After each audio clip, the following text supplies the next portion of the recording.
All right, Mr. Chairman, it's all yours to take it away. I'd like to call the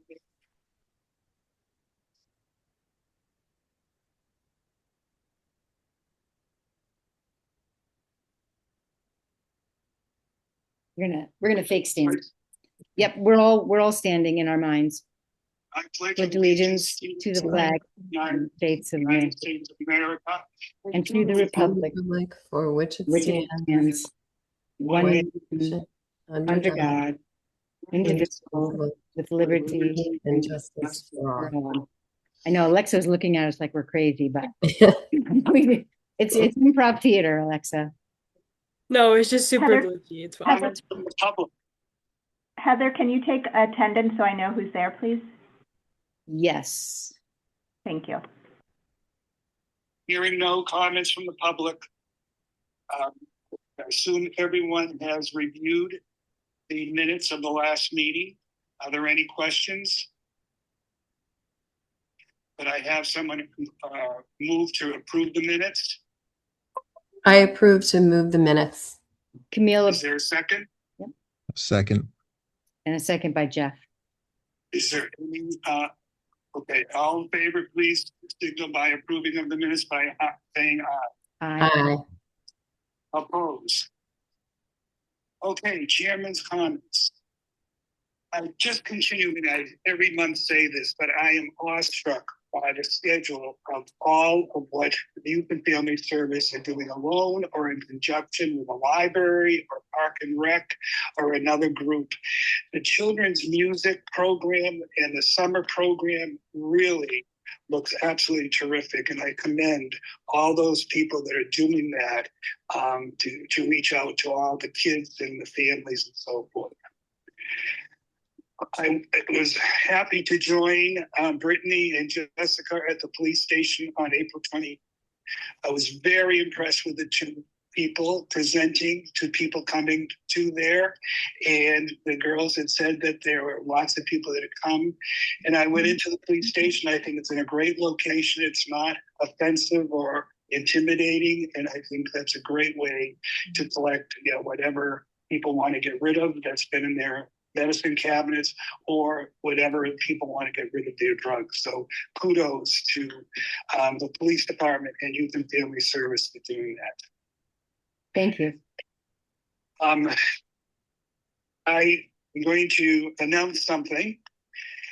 I am going to resign from the agency, commission for the agency, effective after the June meeting.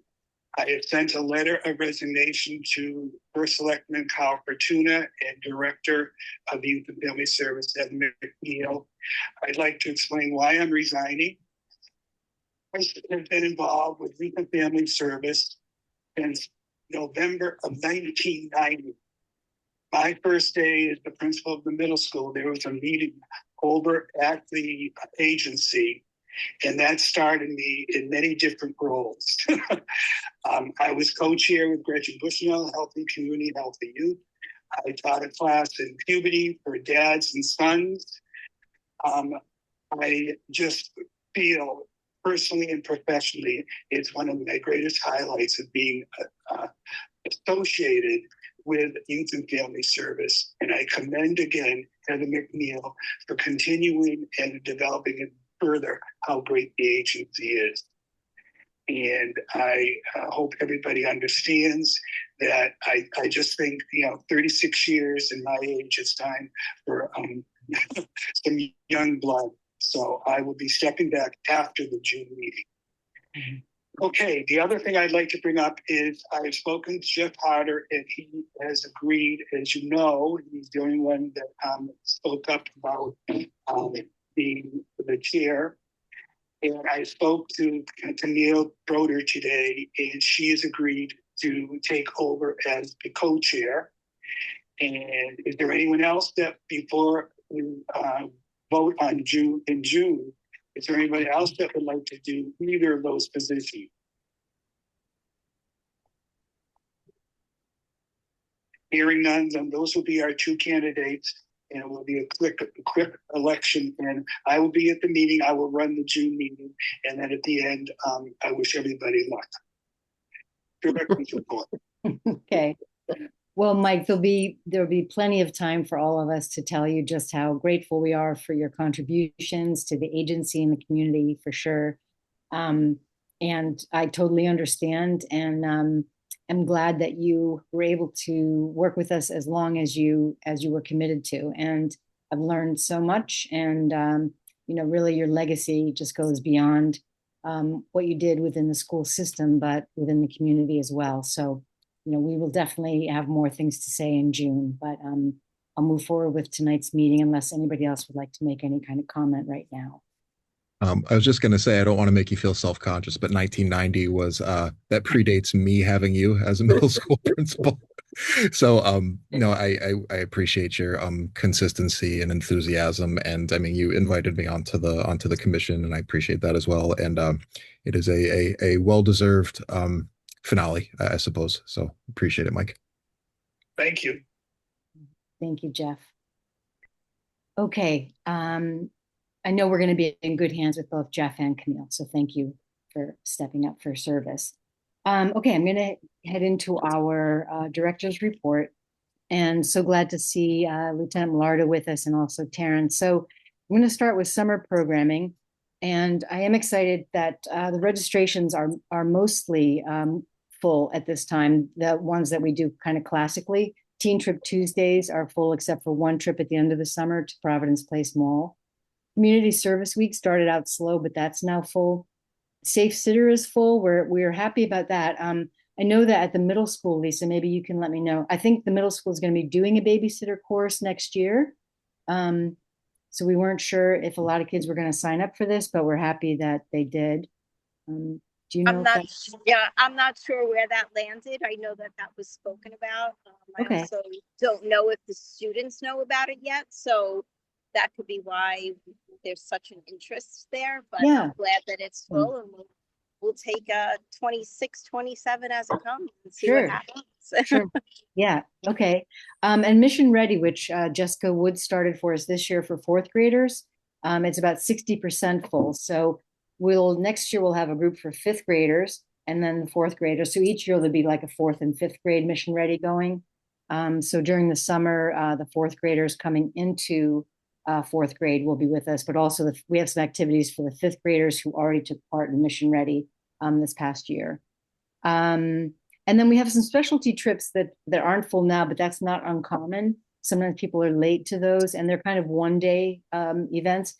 And we have a lot of flexibility with our clinical staff and our program coordinators in terms of, let's say there's a week where it seems like none of the programs we offered are being filled. We do what we call a pop-up, which is when we'll put the tent outside and then we'll just put something out on our email blast about either a craft activity or emotional regulation or any kind of fun thing.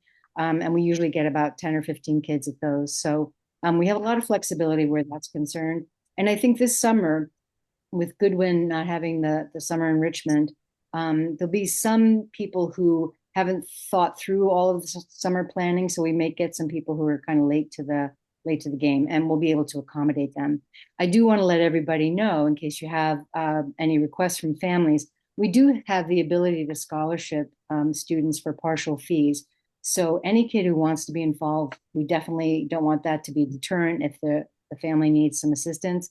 It's a very discreet process, and we just have a form that they can fill out and let me know. The Wilderness Challenge orientation is tonight for seventh graders going into eighth grade over at the middle school. And this year we had about 27 on the list, and only about 9 are going tonight. And we did it through snail mail and then 2 emails and then phone calls. And ordinarily we have more kids than we can accommodate.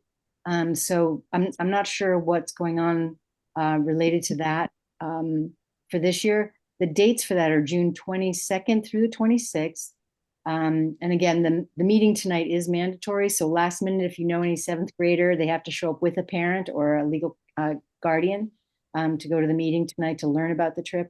But that's at the library at the middle school at 6 o'clock. Sorry, 6 o'clock. The next is that we have interns from 2 universities coming with us in the fall, 3 total. And two are marriage and family therapists from Central. And then one is a clinical mental health counseling intern from the University of New Haven. So they'll be starting with us in the fall. The two from Central, it's a 2-year internship, and then the UNH one is a full 12-month internship starting in August. So we love when interns come because it allows us a lot of flexibility in terms of coverage within the school and extra programming that we can offer in the afternoons after school. School collaborations. I know Lisa and her team and the teams at the high school are hard at work trying to find things for services for kids to carry them through what they've been experiencing during the school year and into the summer. And we still have our intern, David McNow, who will be running a boys group during the summer. He has a group of 7th grade boys right now they're very bonded, and it's a really nice group. So what we try to do is meet the parents before the end of the school year and have a conversation like, what are the kids doing this summer? Do they want to come here? We try to arrange the day that accommodates the most interest and go from there.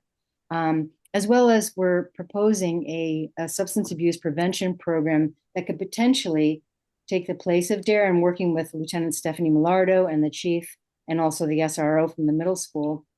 Stephanie, the next step is a conversation with the superintendent this week. And I'll try to loop you in because he's going to send out a letter to parents because we want to get some feedback first about what they think about it. So it's got some of the highlights of the new program, some of the differences between DARE and it. And then we want to get some feedback from parents before we, determine whether or not it's a viable option for the school community. And then the other school collaboration also with the police department is the youth diversion team, which is still underway, and kind of the infrastructure is being built for that right now.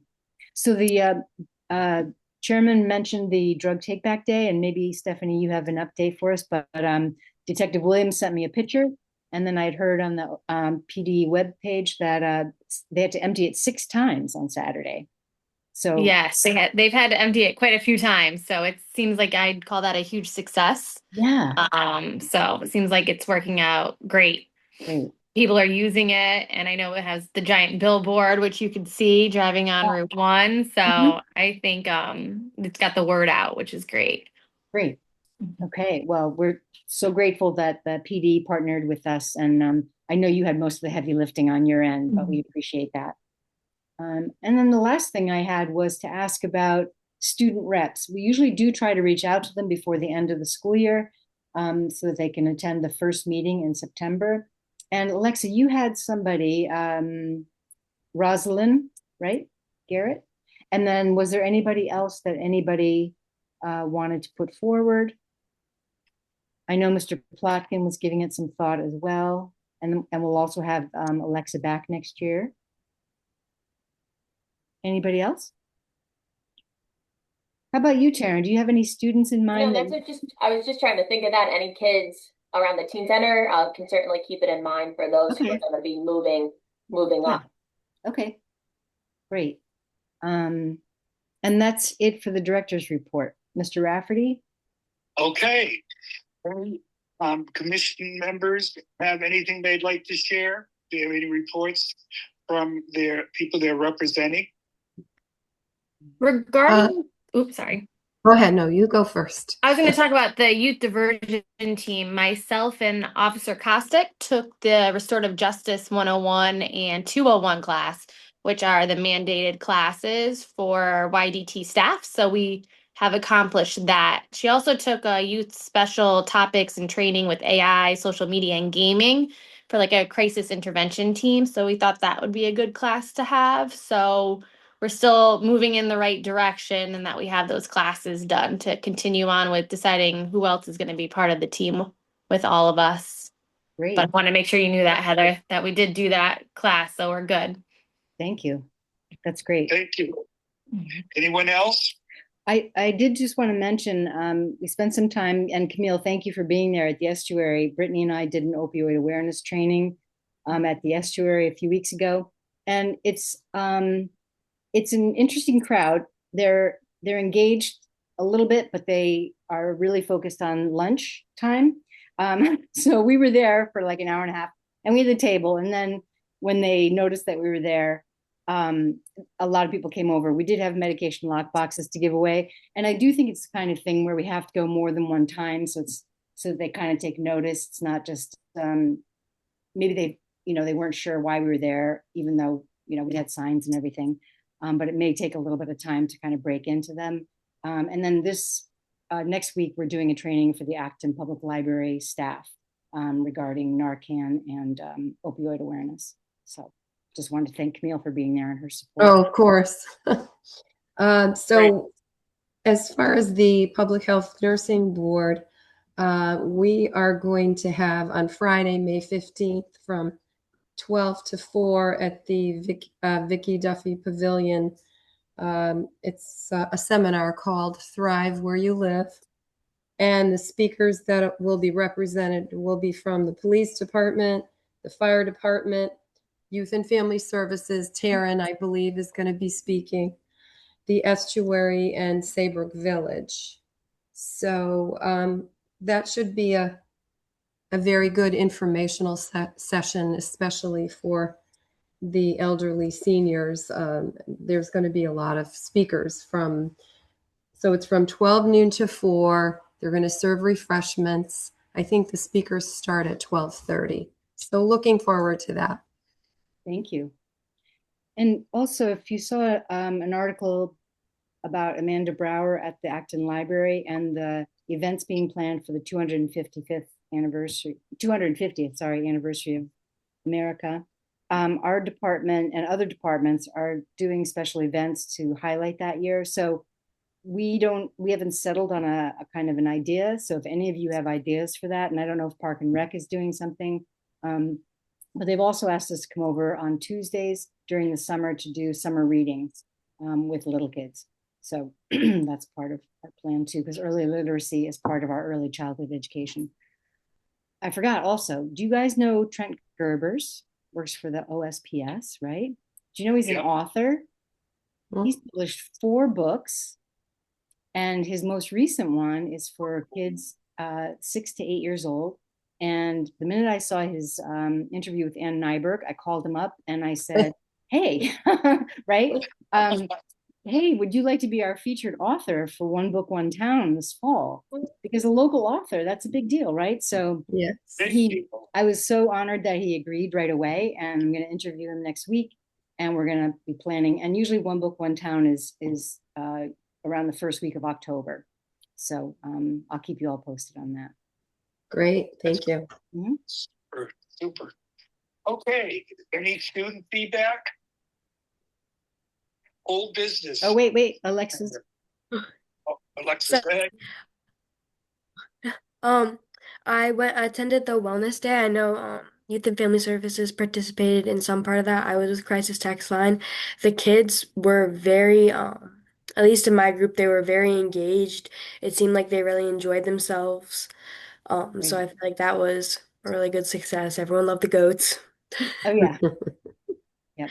So yeah, I'd say that was really good. And I just had an idea, something that I was thinking of is a lot of people have been talking about how especially I feel like right now the sophomores as they're turning 16, they're trying to find jobs. If there's any way that you guys can help with, like maybe there could be like a listing of places that are like willing to hire people that are 16 or 15. But for that, there are a lot of people that I've been talking to that they're like, oh, I need to get a job this summer, but I have no idea where to go. I feel like if we had a directory that was just open to the public, that would help a lot of people. Okay. Are you working this summer, Alexa? Yeah. Yeah. Where do you work? Well, yeah. I